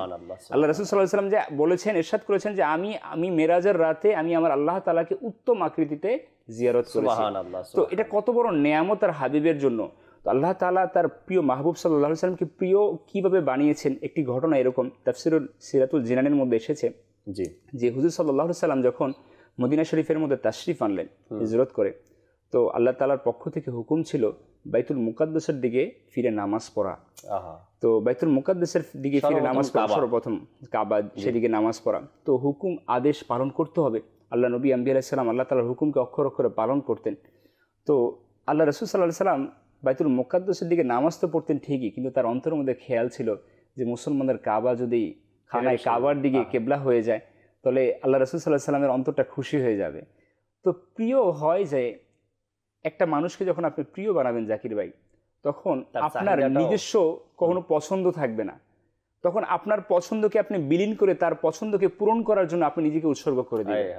একটা উদাহরণ স্বাভাবিক যে দুনিয়াতে যদি দেখেন যে স্বামী স্ত্রীর সম্পর্ক বলেন, মা সন্তানের সম্পর্ক বলেন, যে মা দেখবেন জিনিসটা খাবারটা তৈরি করে তার নিজের একটা পছন্দনীয় জিনিস আছে, কিন্তু সে তার সন্তানকে জিজ্ঞেস করে বাবা তুমি আজকে কি খাবা। স্ত্রী তার স্বামীকে জিজ্ঞেস করে আপনি আজকে কি খাবেন। তার নিজের পছন্দের দিকে তাকায় না, তার প্রিয় যে তার পছন্দের দিকে তাকে বেশি প্রাধান্য দেয়, আধিক্যতা দেয়। তো আল্লাহ রাসূল সাল্লাল্লাহু আলাইহি সাল্লাম যখন অন্তরের মধ্যে এই খেয়াল রাখছেন যে আল্লাহ তাআলা যদি আমার উম্মতের জন্য আমার জন্য কেবলা বানিয়ে দেয় খানায় কাবাকে, তো এটা আমার জন্য অনেক বড় নেয়ামত হবে। তো আল্লাহ তো অন্তরের খবর জানেন। আল্লাহ রাসূল সাল্লাল্লাহু আলাইহি সাল্লাম বাইতুল মুকাদ্দাসের দিকে নামাজ পড়ছিলেন আর বারবার আসমানের দিকে তাকাচ্ছিলেন। তো মাহবুবের প্রিয়, মাহবুবের মনের ইচ্ছা খায়েশ খানায় কাবার দিকে ফিরে নামাজ পড়া। তো আল্লাহ তাআলা তার মাহবুবের যে প্রিয় বান্দার যে ইচ্ছা সেটাকে আল্লাহ তাআলা পূরণ করে দিলেন, আয়াতে কারিমা নাজিল করে দিলেন। যে এমন আয়াতে কারিমা নাজিল করলেন যেটার মধ্যে আল্লাহ তাআলা আমার নবীর সৌন্দর্য চেহারার যে আয়াতে কারিমার মধ্যে সেটা প্রকাশ করে দিলেন। আমার নবীর ইচ্ছাকে পূরণ করে আল্লাহ তাআলা জানিয়ে দিলেন দুনিয়াবাসীকে, দেখো এই কেউ সাধারণ কেউ না, এই আমার দুনিয়ার মধ্যে সবচেয়ে প্রিয় বান্দা। আল্লাহ তাআলা এর মধ্যে কোরআনুল কারীম আয়াত নাজিল করে ইরশাদ ফরমান, আমি লক্ষ্য করছি বারবার আপনার আসমানের দিকে তাকানো। সুতরাং অবশ্যই আমি আপনাকে ফিরিয়ে দেব সেই কেবলার দিকে যাতে আপনার সন্তুষ্টি রয়েছে। সুবহানাল্লাহ। সুবহানাল্লাহ। এখনই আপন মুখ ফিরিয়ে নিন মসজিদে হারামের দিকে, এবং হে মুসলমানগণ তোমরা যেখানেই থাকো স্বীয় মুখ সেটার দিকে ফিরাও। বাইতুল মুকাদ্দিসের দিকে তখনও জোহর নামাজ জারি আছে, আল্লাহ রাসূলের দিকে মুক্তাদিগণ নামাজ পড়তেছেন, 2 রাকাত নামাজ জারি। আল্লাহ তাআলা দেখতেছেন আমার হাবিব কিসে সন্তুষ্ট আছে, আমার প্রিয় মাহবুব কিসের মধ্যে সন্তুষ্ট আছে। আল্লাহ রাসূল সাল্লাল্লাহু আলাইহি ওয়াসাল্লাম 2 রাকাত নামাজ এখনো নামাজরত। আল্লাহ তাআলা আয়াতে কারিমা নাজিল করে দেন, মাহবুব আপনার মুখকে ফিরিয়ে নিন। তখন 2 রাকাত বাইতুল মুকাদ্দাসের দিকে নামাজ আদায় করলেন এবং পরের 2 রাকাত খানায় কাবার দিকে আদায় করলেন। এখান থেকে কিন্তু বড় প্রমাণিত যে আল্লাহ তাআলা তার প্রিয় মাহবুবকে কতটা ভালোবাসেন, তার ইচ্ছাকে কতটা প্রাধান্য দেন। তো সেই নবীর উম্মত আমরা, সেই নবীর গোলাম আমরা, তো আমাদের জন্য অনেক বড় সৌভাগ্যের বিষয় যে আল্লাহ তাআলার প্রিয় হাবিবকে আল্লাহ তাআলা মাহবুব বলে সম্বোধন করেছেন। সুবহানাল্লাহ। যেখানে নামাজের মধ্যে হাসি কাশি, সালামের জবাব, বিভিন্ন মাসলা মাসাইল রয়েছে, নামাজ ভঙ্গের যে কারণগুলো, যদি কোনো ব্যক্তি নামাজের মধ্যে ইচ্ছাকৃতভাবে সালামের জবাব দেয়, জি, তো তার নামাজের পরিস্থিতি বা নামাজের অবস্থা কি হয় আপনারা জানেন। মুখ ফিরিয়ে নিলে 45 ডিগ্রি যদি অর্থাৎ কেবলা থেকে মুখ ঘুরে যায়, জি, তো তার নামাজের অবস্থা কি হয় আপনারা জানেন। সেখানে নিজের মাহবুব সাল্লাল্লাহু আলাইহি সাল্লামের 4 রাকাত নামাজের নিয়ত ছিল। হুজুর সাল্লাল্লাহু আলাইহি সাল্লাম নামাজে দাঁড়িয়েছেন 4 রাকাত নামাজের নিয়তে, যেটা নূর হোসেন ভাই এখন বললেন। 4 রাকাত নামাজের মাত্র 2 রাকাত শেষ হয়েছে, আরো 2 রাকাত বাকি আছে। যে 2 রাকাত আদায় করছেন সেটা বাইতুল মুকাদ্দাসের দিকে ফিরে, সেদিকে কেবলা ছিল, আর বাকি 2 রাকাত হেরাম শরীফের দিকে। অর্থাৎ 4 রাকাত নামাজের মধ্যেই কেবলা পরিবর্তন হয়ে গিয়েছে, 2 রাকাত এদিকে 2 রাকাত সেদিকে আদায় করেছেন। এখন বর্তমানে যেদিকে হেরাম শরীফ আছেন, কাবা শরীফ আছে, এদিকে ফিরে নামাজ আদায় করলেন। আল্লাহ তাবারক ওয়া তাআলা তার মাহবুবকে কেমন ভালোবাসলেন, আর তার মাহবুব তার সৃষ্টিকর্তার কেমন আনুগত্য ছিলেন এটা বলেননি। কি নামাজ তো মাত্র 2 রাকাত হয়েছে, আরো 2 রাকাত বাকি, আমি কিভাবে কেবলা ঘুরিয়ে দেই, কিভাবে নামাজের স্থান পরিবর্তন করে দেই। আল্লাহ তাআলার প্রতি আমার হুজুর সাল্লাল্লাহু আলাইহি সাল্লামের কেমন ভালোবাসা, কেমন মহব্বত, কেমন হুকুমের ছিল, সে সাথে সাথে 2 রাকাতের বাকি রাখা অবস্থায় ঘুরিয়ে নিলেন মুখ, হেরেম শরীফের দিকে ফিরে নামাজ আদায় করলেন। কত সুন্দর কালামও তো রয়েছে এখানে, নাতখা ইসলামের শোনাবেন ইনশাআল্লাহ তাআলা। তুমি প্রিয় খোদার হাবিব, তুমি সৃষ্টির সেরা, তোমার তরে সৃজন আসমান জমিন গ্রহ তারা, আকা তোমার তরে সৃজন আসমান জমিন গ্রহ তারা, তোমার হাতের ইশারায় চাঁদ হয় দ্বিখণ্ডিত, আকা তোমার হাতের ইশারায় চাঁদ হয় দ্বিখণ্ডিত, তোমার শানে বৃক্ষ তরুলতা অবনত, তোমার শানে বৃক্ষ তরুলতা অবনত, তোমার আঙ্গুল হতে বহে পানির ফোয়ারা, আকা তোমার আঙ্গুল হতে বহে পানির ফোয়ারা, তোমার তরে সৃজন আসমান জমিন গ্রহ তারা, তুমি রাজি হলে আমার খোদা হবে রাজি, তুমি রাজি হলে আমার খোদা হবে রাজি, তোমার হাতে দিলেন খোদা দো জাহানের চাবি, তোমার হাতে দিলেন খোদা দো জাহানের চাবি, রাজি থেকো আমার ওপর হে খোদার পিয়ারা, রাজি থেকো মোদের ওপর ও হে খোদার প্যারা, তোমার তরে সৃজন আসমান জমিন গ্রহ তারা। মাশাআল্লাহ মাশাআল্লাহ। শুনছিলাম আমরা রাসূল আকরাম সাল্লাল্লাহু তাআলা আলাইহি ওয়াসাল্লামের কিছু মর্যাদা, কিছু শান শওকত সম্পর্কে। আলহামদুলিল্লাহ, রবিউল আউয়ালে 12 দিন ব্যাপী যে অনুষ্ঠান হয়েছিল রবিউল আউয়ালে, এর মধ্যেও নবী আকরাম সাল্লাল্লাহু আলাইহি সাল্লামের কিছু নাম মোবারক, উপনাম যে রয়েছে, উপাধি রয়েছে, তা নিয়ে আলোচনা করা হয়েছিল।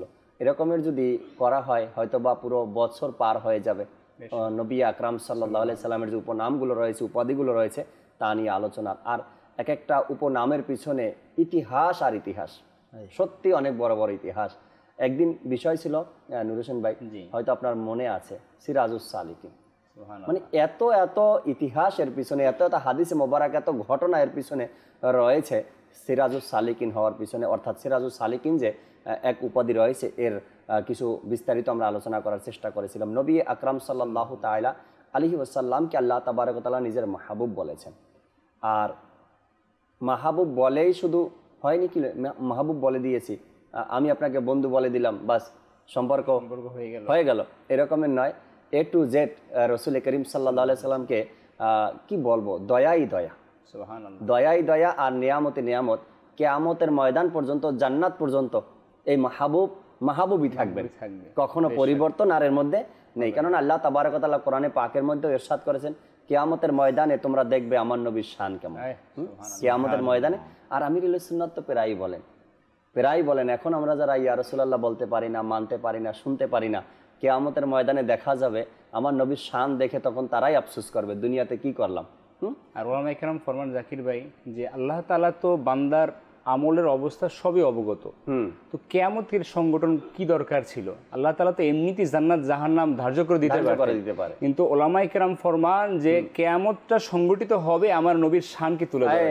হ্যাঁ সুবহানাল্লাহ। কেনই না, আপনি না মিরাজ ভাই বললেন কি কিয়ামতের ময়দানে নবী আলাইহিস সালাতু ওয়াস সালামদের কাছে যাবে মানুষ, আদম আলাইহিস সালাতু ওয়াস সালামের কাছে যাবে, আদি পিতা শাফাআত করুন আজ আমাদেরকে, কিছু একটা করুন, এই ময়দানে দাঁড়িয়ে থাকা সম্ভব নয়, কোনো একটা ব্যবস্থা করুন। আল্লাহ পাকের দরবারে যান। আদম আলাইহিস সালাতু ওয়াস সালাম বলবেন, যাও অন্য কারো কাছে যাও, অন্য কারো কাছে যাও। এভাবে করে ঘুরতে থাকবে মানুষ, ঘুরতে থাকবে, সকল নবী আলাইহিস সালাতু ওয়াস সালাম ফিরিয়ে দিবে, অন্যের কাছে যাও, অন্যের কাছে যাও। হুজুরে আকরাম সাল্লাল্লাহু আলাইহি সাল্লাম সবাইকে ডাকবেন, আমি আছি, আসো আমার কাছে আসো। নবী আকরাম সাল্লাল্লাহু আলাইহি সাল্লাম কিয়ামতের ময়দানে তখন আল্লাহ তাবারক ওয়া তাআলা নিজ মাহবুবের পরিচয় সেখানে, শান ও মর্যাদা সেখানে তুলে ধরবেন আর মানুষকে দেখাবেন। দেখো আমার বিষয় জালালউদ্দিন সুয়ুতি রহমতুল্লাহি তাআলা বলে যে আমরা উলামায়ে কেরামের মুখ থেকে শুনি যে কাল কিয়ামতের ময়দানের দিনটা হবে 50,000 বছরের কি একটা দিনের সমপরিমাণ। তো উলামায়ে কেরাম বলে যে আল্লাহ তাআলা কোন উলামায়ে কেরাম এনার মত অনুযায়ী যা জালালউদ্দিন সুয়ুতি রহমতুল্লাহি তাআলা এভাবে বর্ণনা করে যে ওই আল্লাহ তাআলা ওই 50,000-এর যে দিনের সমপরিমাণ একটা দিন, 25,000 বছর মানুষের কি হবে হিসাব বিকাশ, এই কাজে ব্যস্ত থাকবে। আর যে বাকি যেই বছর, ওই বাকি বছরে আল্লাহ তাআলা আমার নবীর শান ও আজমতকে আল্লাহ তাআলা বয়ান করবে এবং আমার নবীর কিয়ামে সবাই ব্যস্ত থাকবে। সুবহানাল্লাহ। আমার নবী, এটা তো আলহামদুলিল্লাহ কত সুন্দর স্পষ্ট, আল্লাহ তাআলা কার কত গুনাহ আল্লাহ জানে, তারপরও মিজানের পাল্লা, ফুলসিরাত, এগুলো সব কিছু আল্লাহ তাআলা জানে, কে জান্নাতে যাবে কে জাহান্নামে যাবে। কিন্তু আল্লাহ তাআলা আমার নবীর শান ও আজমতকে বুঝানোর জন্য কাল কিয়ামতের ময়দান যে দেখবে যে আমার নবীর শান আল্লাহ তাআলা কেমন মর্যাদা আল্লাহ তাআলা আমার নবীকে দিয়েছে। এই মাসটা রয়েছে শবে মেরাজের মাস, এই মাসটা রয়েছে নবী পাক সাল্লাল্লাহু আলাইহি সাল্লামের ভালোবাসার এক প্রকাশের মাস। এই মাসে নবী আকরাম সাল্লাল্লাহু আলাইহি সাল্লামকে আল্লাহ তাবারক ওয়া তাআলা মিরাজের দুলহা বানিয়েছেন, মেহমান বানিয়েছেন। শবে মেরাজ এটা উম্মতে মুহাম্মাদের জন্য অনেক বড় গৌরবের বিষয়, কেননা এই নেয়ামত কোনো নবী আম্বিয়া আলাইহিস সালামকে দেওয়া হয়নি, কেবলমাত্র আমার প্রিয় আকা সাল্লাল্লাহু আলাইহি সাল্লামকে দেওয়া হয়েছে।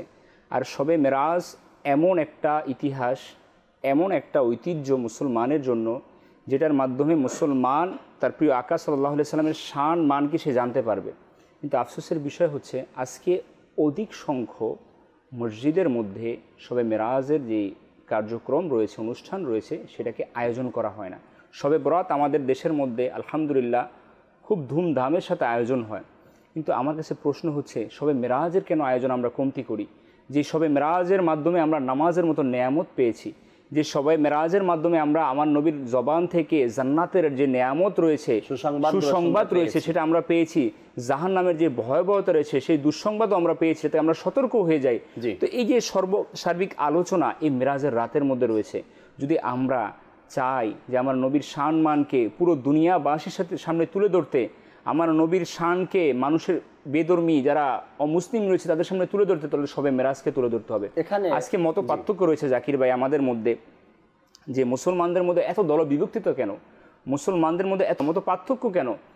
যদি সবে মেরাজের আলোচনা হয় তাহলে মুসলমানদের মধ্যে কোনো পার্থক্য থাকবে না, আকীদাগত কোনো পার্থক্য থাকবে না। মসজিদ কমিটি যারা আছে আমি আপনাদেরকে বলি যে আপনারা নিজ উদ্যোগে এরপরে শবে মেরাজের মাহফিল নিজের মসজিদে করেন, শবে মেরাজের আয়োজন নিজের মসজিদে করেন, এরপরে ইমাম সাহেব হুজুরকে দিয়ে বয়ান করান, কোরআনুল কারীমের 15 পারা ওপেন করেন, সূরা বনি ইসরাইলকে আপনি তর্জমা সহকারে পড়েন, এখানে ইনশাআল্লাহ তাআলা মেরাজের বিস্তারিত পাবেন। যদি কোনো ব্যক্তি না চায়, বলেন না শবে মেরাজের অনুষ্ঠান আমাদের এখানে হবে না বা আমরা করব না, তো সে কোরআন বিরোধী কাজ করলো। আর বাংলাদেশের মধ্যে হাজারো প্রতিষ্ঠান মিরাজুন নবী সাল্লাল্লাহু আলাইহি সাল্লাম উপলক্ষে অফ থাকে, বন্ধ থাকে, অনেক প্রতিষ্ঠান মিরাজুন নবী উপলক্ষে বন্ধ থাকে। তো যেখানে হাজার হাজার প্রতিষ্ঠান মিরাজুন নবী উপলক্ষে অফ থাকে, বন্ধ থাকে, তো সেখানে আপনি আমি কেন এই শবে মেরাজ উদযাপন করব না? আর আল্লাহ তাআলার দয়া কেন আমরা পাবো না? কিছু কালামের অনুরোধ ছিল। জি জি, শোয়েব ভাইকে সময় দেওয়া দরকার, কিছু কালাম আমরা শুনে নেই, এরপর শেষ কয়েকটা মাদানী ফুল আমরা শোনার চেষ্টা করবো ইনশাআল্লাহ তাআলা। জি। মাটির ঘর মাটির বাড়ি, মাটির হবে বিছানা, অশ্ব একা যাইবা একা, সঙ্গে কেহ যাবে না, অশ্ব একা যাইবা একা, সঙ্গে কেহ যাবে না। বাবা গেছেন মা গেছে,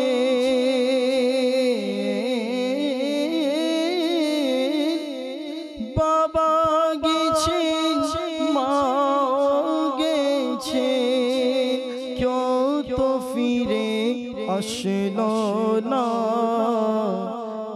অশ্ব একা যাইবা একা, সঙ্গে কেহ যাবে না, অশ্ব একা যাইবা একা, সঙ্গে কেহ যাবে না। ডানে মাটি বামে মাটি,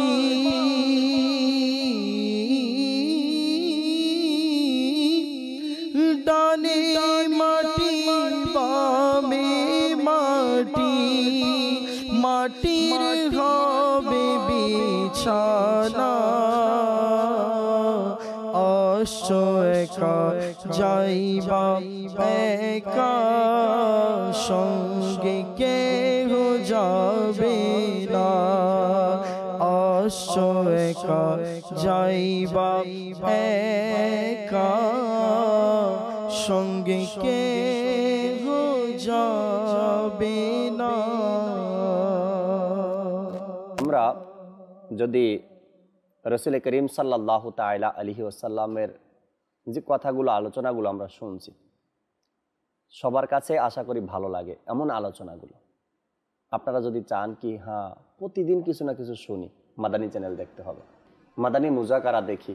মাদানী মুজাকারার মধ্যে তো রাসূল করিম সাল্লাল্লাহু আলাইহি সাল্লামের আলোচনা কিছু না কিছু চলেই আসে। আমরা অনুষ্ঠানের প্রায় শেষের দিকে মিরাজ ভাই থেকে কিছু আলোচনা শুনি। জি মিরাজ ভাই। জি, আসলে আমরা যেখানে ছিলাম যে মিরাজুন নবীর কয়েকটা আলহামদুলিল্লাহ বিষয় আমাদের জানা দরকার, কেননা এই রজব মাসে যে 27 তারিখে আল্লাহ তাআলা আমার নবীকে যে নিয়ামত দান করেছে, এটা আপনার মিরাজ শরীফ, এটা হলো আপনার মুমিন এবং মুনাফিকের মাঝে কি এটা বুঝার জন্য একটি উপায় হলো মিরাজ।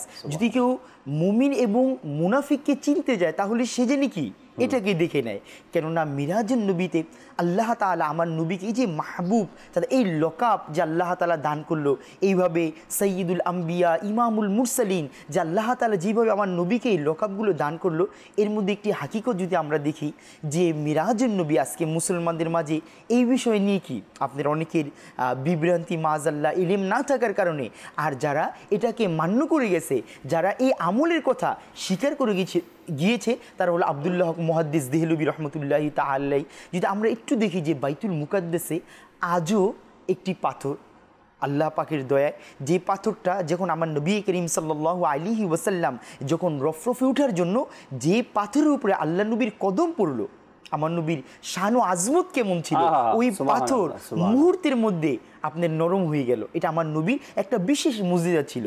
তো ওই পাথর নরম হয়ে গেল, ওই পাথর আল্লাহ তাআলার বারগাহে দোয়া করলো, হে আল্লাহ, আমি চাই তোমার মাহবুবের সম্মানে আমি সম্মানিত হয়ে যেতে চাই, জানি আমার মধ্যে আর কেউ না আসতে পারে। হে আল্লাহ, এমন কোনো ব্যবস্থা করে দাও। যখন ওই পাথর আল্লাহ তাআলার বারগাহে দোয়া করলো, আল্লাহ তাআলা মুহূর্তে তার দোয়াকে কবুল করে নিল এবং ওই পাথর শূন্যের উপরে উঠে গেল।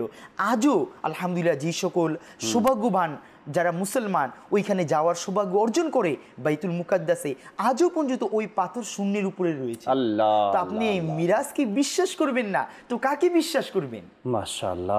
তেমনি ভাবে যে এখানে আরেকটি বিষয়, সকল আম্বিয়া আলাইহিস সালাতু ওয়াস সালাম ইনাদের মর্যাদাকে বিশ্বাস করার জন্য আল্লাহ তাআলা এমন একটি বিষয়কে আল্লাহ তাআলা ওইখানে দাঁড় করিয়ে দিল যে কিয়ামত পর্যন্ত মুমিনের একটা বৈশিষ্ট্য এটা থাকবে যে আল্লাহর রসুল যারা, আল্লাহর নবী যারা, তারা সকল নবী কি আপন আপন কবরে জিন্দা হায়াতুন নবী। এটার প্রমাণ কি আল্লাহ সুবহানাহু ওয়া তাআলা আমার নবীকে ইমাম বানিয়ে সকল আম্বিয়া আলাইহিস সালাতু ওয়াস সালাম আমার নবীর ইক্তিদা হয়ে তারা কি নামাজ আদায় করলো। কেননা নামাজ কোনো মৃত ব্যক্তির জন্য হয় না, নামাজ একমাত্র জীবিত ব্যক্তির জন্য হয়। মিরাজের রাতে জাকির ভাই যেটা বললো না যে সকল নবী আম্বিয়া ইসলাম, বিশেষত আসমানের মধ্যে হুজুর সাল্লাল্লাহু আলাইহি সাল্লাম, এটা আব্দুল্লাহ ইবনে আব্বাস রাদিয়াল্লাহু তাআলা আনহু থেকে বর্ণিত, হুজুর সাল্লাল্লাহু আলাইহি সাল্লাম যখন আসমানের দিকে পরিভ্রমণ করলেন, সেখানে ইব্রাহিম খলিলুল্লাহর সাথে জিয়ারত হয়েছিল। সুবহানাল্লাহ। ইব্রাহিম আলাইহিস সালাতু ওয়াস সালাম তখন আমার নবী করিম সাল্লাল্লাহু আলাইহি সাল্লামকে বলেছিলেন যে আপনার উম্মতের প্রতি আমার সালাম, আমার সালাম আজকে আমি আপনাকে পেশ করছি, সেটা আপনি আপনার উম্মতকে প্রেরণ করবেন। আল্লাহ রাসূল সাল্লাল্লাহু আলাইহি ওয়াসাল্লাম ইরশাদ ফরমান যে আমি হচ্ছি যে আমার পিতা ইব্রাহিমের দোয়ার বরকত। তো এটা আল্লাহ রাসূল সাল্লাল্লাহু আলাইহি ওয়াসাল্লাম যে ইব্রাহিম আলাইহিস সালামের সাথে যেটা আমাদের সম্পর্ক, একে তো মুসলমান জাতির পিতা, হ্যাঁ, আর কিন্তু আমার নবী করিম সাল্লাল্লাহু আলাইহি সাল্লামের যে পিতাও বলা হয়েছে, মুসলিম জাতির পিতা, আমার নবী করিম সাল্লাল্লাহু আলাইহি সাল্লাম বলেছেন আমি আমার পিতার দোয়া। তো এটার জন্য আমাদেরকে এমনিতে তো সকল নবী আম্বিয়া আলাইহিস সালামের উপর আমাদের ঈমান আনতে হবে, আর বিশেষত আমাদেরকে ইব্রাহিম আলাইহিস সালামের উপরও মহব্বত ভালোবাসা রাখতে হবে। আর এটা তিনি করেছেন মেরাজের রাতে, আমাদেরকে দয়া করেছেন। মেরাজের রাতে তিনি আমাদের আল্লাহ রাসূল সাল্লাল্লাহু আলাইহি সাল্লামকে বলেছেন যে সালাম তো প্রেরণ করেছেন উম্মতের প্রতি, এবং এটাও বলেছেন যে আপনার উম্মতকে বলবেন যে জান্নাতের যে নেয়ামত রয়েছে সেটা যদি তারা পেতে চায় তাহলে তারা যাতে 5টা বীজ বপন করে নেয়। 5টা বীজকে তারা দুনিয়ার মধ্যে বপন করে নেয়, কেননা জান্নাতের যে ফসল তারা যদি পেতে চায় তাহলে তাদেরকে দুনিয়াতে সেই বীজ বপন করে নিতে হবে। সংক্ষেপে বলছি 5টা বীজের কথা। আল্লাহর নবী হযরত ইব্রাহিম আলাইহিস সালাম বলেছেন যে আপনি আপনার উম্মতকে নসিহত করবেন আমার পক্ষ থেকে, তারা যাতে এই 5টা তাসবিহ সুবহানাল্লাহ, আলহামদুলিল্লাহ, লা ইলাহা ইল্লাল্লাহ, আল্লাহু আকবার, লা হাওলা ওয়ালা কুওয়াতা ইল্লা বিল্লাহ, এই 5টা বীজ তারা বপন করে নেবে, জান্নাতে তারা নিয়ামত দ্বারা দুনিয়াতে এগুলো আদায় করতে হবে। তো এই যে ইব্রাহিম আলাইহিস সালাম কি করতেছে, আমার নবী করিম সাল্লাল্লাহু আলাইহি সাল্লামকে এই নসিহত করতেছে উম্মতের সুবিধার্থে, উম্মতের লাভের জন্য। তো এটা কতটা ভালোবাসা ইব্রাহিম আলাইহিস সালাম আমাদের উপর, যে ভালোবাসা যদি নাই থাকতো এই নসিহত তো আমাদের জন্য করতেন না, এই তাসবিহ পাঠের জন্য আমাদেরকে বলতেন না, এবং আমাদেরকে সালামও প্রেরণ করতেন না। তো আলহামদুলিল্লাহ আমরা সৌভাগ্যবান যে আমরা মুসলিম জাতির, আমাদের পিতা হচ্ছেন ইব্রাহিম আলাইহিস সালাম, আমরা সৌভাগ্যবান যে আমাদের আকা হইতেছেন সকল নবী আম্বিয়া আলাইহিস সালামের সরদার। তো এই জন্য আমাদেরকে সকল নবী আম্বিয়া আলাইহিস সালামের উপর ভালোবাসা রাখতে হবে, বিশ্বাস রাখতে হবে, ভক্তি শ্রদ্ধা রাখতে হবে আল্লাহ তাবারক ওয়া তাআলা ঈমানের সাথে আর সঠিক আকীদার সাথে দুনিয়াতে বেঁচে থাকার তৌফিক দিক, ঈমান আকীদা সঠিকভাবে রাখার আল্লাহ তৌফিক দিক। আসুন যে যেখানে আছি আমরা দাঁড়িয়ে সালাতু সালাম পাঠ করি। ইয়া নবী সালাম আলাইকা, ইয়া রাসূল সালাম আলাইকা, ইয়া হাবিব সালাম আলাইকা, সালাওয়াতুল্লাহ আলাইকা, रहमतों के ताजे वाले, दो जहां के राज वाले, अर्श की मेराज वाले, हम आसियों के लाज वाले, या नबी सलाम अलैका, या रसूल सलाम अलैका, या حبیب سلام علیکہ صلوات اللہ علیکہ مصطفیٰ جانے رحمت پہ لاکھوں سلام شمع بز میں